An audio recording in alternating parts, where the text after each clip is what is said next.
Today I'm going to show you how to make text transparent in CapCut, and I'll try to keep this as brief as possible. So the first thing that you want to do is take any picture, and it really doesn't matter what the picture is, and drag that into your timeline.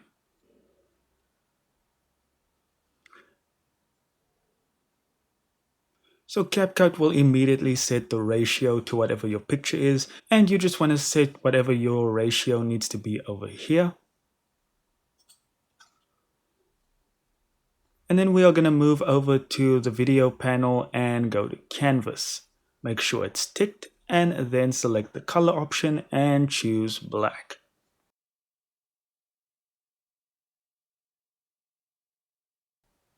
Doesn't really have to be black, it can be whatever color you want, and you'll see why. Now, just make sure your picture is completely off screen once your canvas has been added, so it should look like this. And now you can add your text, make it whatever you want it to be. I'm going to leave it as default text. Make sure it's the same length as your image, and make sure your size is set to be exactly how you want it to be, because we are about to highlight everything, and right click and create compound clip. Okay, so now it should look like this, and you can add your video. Make sure that your compound clip is sitting on top of your video. And now we want to click on our compound clip, click on video, and then blend.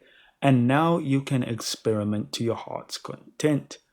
There are a lot of different blend options here, and I'll show you what a few of them could do, darken being the best one. I like to use these for video intros.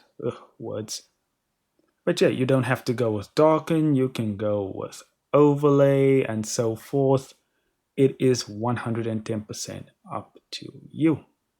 And that's it. Thank you so much for watching. Do consider subscribing and liking the video if it was helpful, and I'll see you in the next one.